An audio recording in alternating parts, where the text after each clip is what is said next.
Titanic इतिहास और निर्माण। नमस्ते। आज हम आपके लिए टाइटैनिक के इतिहास पर एक रोचक वीडियो लाए हैं। टाइटैनिक 20वीं सेंचुरी के सबसे बड़े और सबसे प्रसिद्ध नावों में से एक थी। ये 15 अप्रैल 1912 को समुंदर में डूब गई थी और 1500 से अधिक लोगों की मौत का कारण बनी थी। टाइटैनिक की कहानी शुरू होती है उसके निर्माण से। 1907 में व्हाइट स्टार लाइन नामक कंपनी ने टाइटैनिक और उसके बहन नाव ओलंपिक और ब्रिटानिक की प्लानिंग शुरू की। ये तीन नाव आरएमएस रॉयल मेल शिप के रूप में बेंडी और बहुत बेड द। टाइटैनिक की लंबाई 882 फीट थी, जिसके कारण ये उस समय की सबसे बड़ी नाव थी। टाइटैनिक के निर्माण में 15,000 से अधिक लोगों ने काम किया था, जिनमें से कुछ लोग ब्रिटिश और कुछ लोग आयरिश द। इसके बाद 31 मई 1911 को टाइटैनिक को वाटर में डाल दिया गया था। इसके बाद उसकी सजावट शुरू हुई, जिसमें उसके कमरों में झाग, फूल और आभूषण की खास सजावट की गई थी। जब टाइटैनिक का सफर शुरू हुआ, तब ये बिल्कुल भरा हुआ था, जिसके कारण कुछ पैसेंजर्स को दूसरे नावों में भेज दिया गया था। लेकिन उस समय के कुछ सबसे प्रसिद्ध लोगों ने इसका सफर किया, जैसे कि जॉन जाकोब एस्टर, बेंजामिन गुगेनहे और इसिडोर स्ट्रॉस। साथ ही टाइटैनिक के दूसरे पैसेंजर्स में से कुछ लोगों में से ऐसे भी थे, जिनके नाम आज भी याद किए जाते हैं, जैसे कि मॉली ब्राउन। जब टाइटैनिक 10 अप्रैल 1912 को साउथहैम्पटन, इंग्लैंड से अपना सफर शुरू किया, तब इसमें 2224 लोग द, जिसमें से 1317 पैसेंजर्स और 907 क्रू मेंबर्स द। इसके बाद ये चरबर्ग, फ्रांस और क्वींसटाउन, आयरलैंड में रुका और 14 अप्रैल 1912 को न्यूयॉर्क सिटी के लिए रवाना हुआ।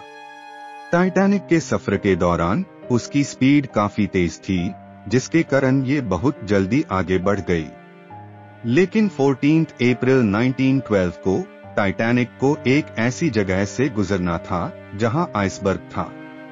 इस आइसबर्ग से टकराने के बाद टाइटैनिक के हाल में एक बहुत बड़ा छेद आ गया था और उसमें पानी भरने लगा था।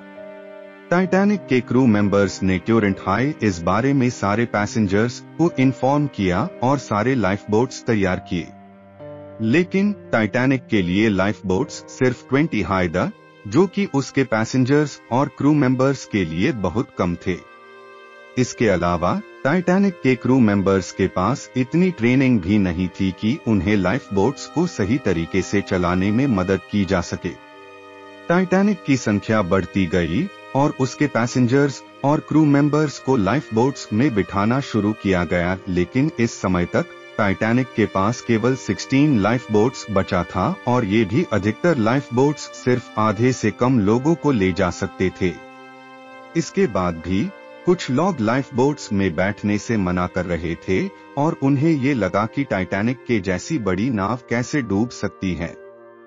लेकिन जैसे ही पानी का लेवल बढ़ने लगा, तभी लोगों ने समझना शुरू कि वो बिल्कुल गलत थे।